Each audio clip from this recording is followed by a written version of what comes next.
అందరికీ నమస్కారం. ఈ మధ్యనే జాతకం చెప్పించుకోవడానికి ఒకళ్ళు వచ్చారు. చక్కగా జాతకం చెప్పాను.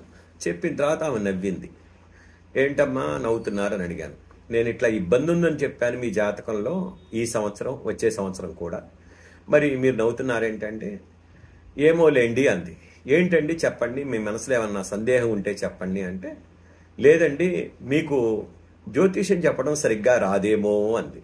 అదేంటమ్మా ఆ మాట అన్నారు అన్నాను.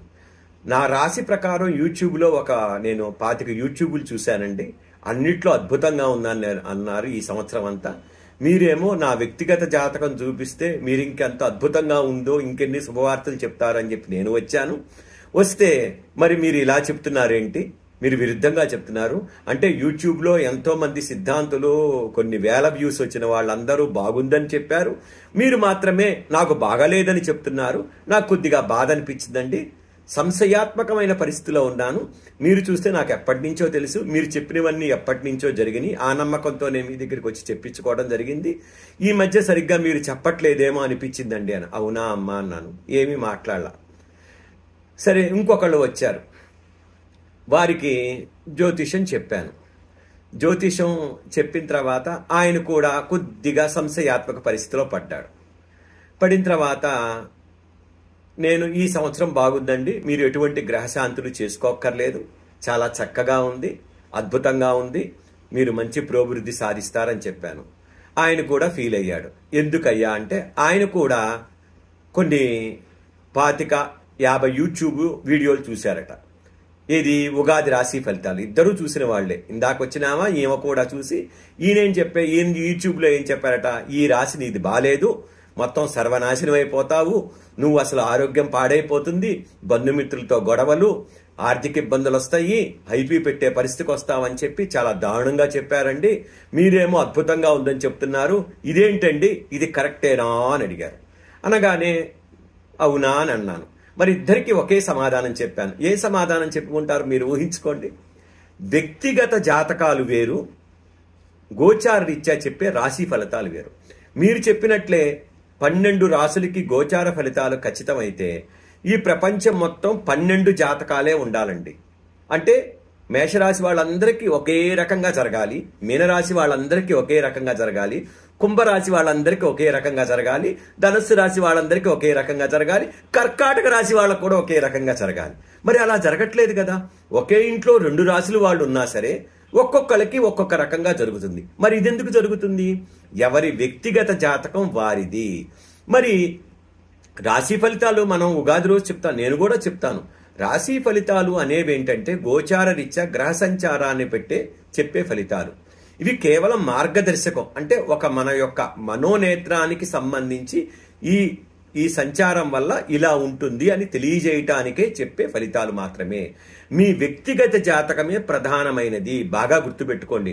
మీ వ్యక్తిగత జాతకంలో మహర్దశానాథుడు, అంతర్దశానాథుడు చక్కగా ఉండి మంచి పీరియడ్స్ జరుగుతుంటే మంచి జరుగుతుంది.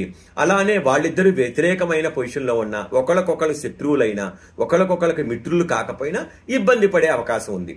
ఇవి వ్యక్తిగత జాతకానికి సంబంధించినవి. మరి గోచారం చెప్పుకుంటే కేవలం గోచారంలో బాగుంటే వ్యక్తిగత జాతకం బాగుండదా? వ్యక్తిగత జాతకం బాగుంటే గోచారం బాగలేకపోతుందంటే, అలా చూస్తే కనుక మనం వ్యక్తిగత జాతకాన్నే ఖచ్చితంగా నమ్మాలి.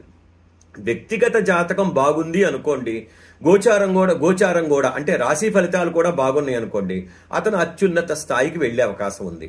అలానే వ్యక్తిగత జాతకం బాగలేదు, గోచారం కూడా అంటే రాశి ఫలితాలు కూడా బాగాలేదు, ఉగాది రాశి ఫలితాలు, అతను కొద్దిగా జాగ్రత్తగా ఉండమని చెప్తుంది. మరి గోచారం బాగుంది, వ్యక్తిగత జాతకం బాగాలేదు. మరి వ్యక్తిగత జాతకం బాగుంది, గోచారం బాగాలేదు, ఒకటి బాగుండి ఒకటి బాగలేదు, ఒకటి బాగుండి ఇంకొకటి బాగాలేదు అన్నప్పుడు ఎలా అంటే 50% అంటే కొంతవరకు మాత్రమే ఫలితాలు మనకు కనిపించే అవకాశం ఉంది. ఆయా గోచారాన్ని అనుసరించి ఆయా దానాలు, ఆయా స్తోత్రాలు చేసుకోవడంతో పాటు ముఖ్యంగా వ్యక్తిగత జాతకాన్నే మనం ప్రామాణికంగా తీసుకోవాలి.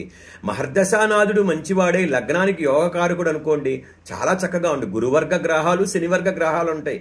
ఆ వర్గ గ్రహాల బట్టి ఆయా అంతర్దశలు ఆ మహర్దశానాథుడిని అనుసరించే ఫలితాలు మనకు అన్నీ వస్తాయి.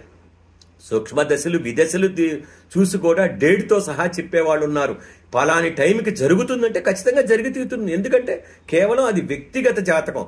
అంటే వారు ఖచ్చితంగా పుట్టిన సమయాన్ని, పుట్టిన తేదీని అన్ని ఖచ్చితంగా ఇవ్వాలండి.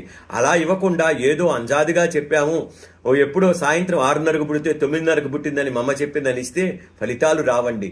చాలా మంది అదే విషయంలో బాధపడుతుంటారు. అట్లా టైం కరెక్షన్ చేసుకోకుండా అనేక జాతకాల చుట్టూ తిరుగుతూ ఉంటారు.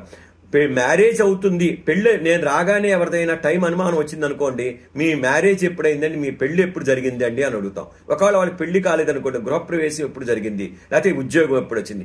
అది ఖచ్చితంగా వాళ్ళ వ్యక్తిగత జాతకంలో అంతర్దశల్లోనూ మహర్దశల్లోనూ ఖచ్చితంగా కనిపించాలి. అలా కనిపించినప్పుడు ఖచ్చితంగా ఆ జాతకం నిజమైంది, సరి అయిన పుట్టిన సమయం ఖచ్చితంగా ఆయన అందించాడు, ఫలితాలు ఖచ్చితంగా వస్తాయి. గోచారాన్నే ప్రామాణికంగా తీసుకొని బాధపడకండి, ఎక్కువగా ఆందోళన చెందకండి. ఎక్కువగా ఆందోళన చెందితే మీరే బాధపడతారు. కాకపోతే ఇక్కడ అనేక మంది మహానుభావులు చాలా మంది చెప్తున్నారు, ఆ గోచారీత్యా ఫలితాలు వినండి, ఆయా గ్రహాలకి దానాలు చేయండి, మీకు అవకాశం ఉంటే గ్రహ జపాలు చేయించుకోండి, ఇంకా అవకాశం ఉంటే ఆ క్షేత్రాలు దర్శించండి, అంతటితో వదిలేండి తప్ప అవే ప్రామాణికంగా భావించి ఎక్కువగా ఆందోళన చెందవలసిన అవసరం లేదు. ఇలా చెప్పినందుకు ఎవరైనా మనోభావాలు గనక దెబ్బతింటే క్షమించండి. ఎందుకంటే నా దగ్గరికి వచ్చిన వాళ్ళు అనేక మంది ఇలా అడగటం జరిగింది కాబట్టి ఈ వీడియో చేయటం జరిగిందండి. స్వస్తి.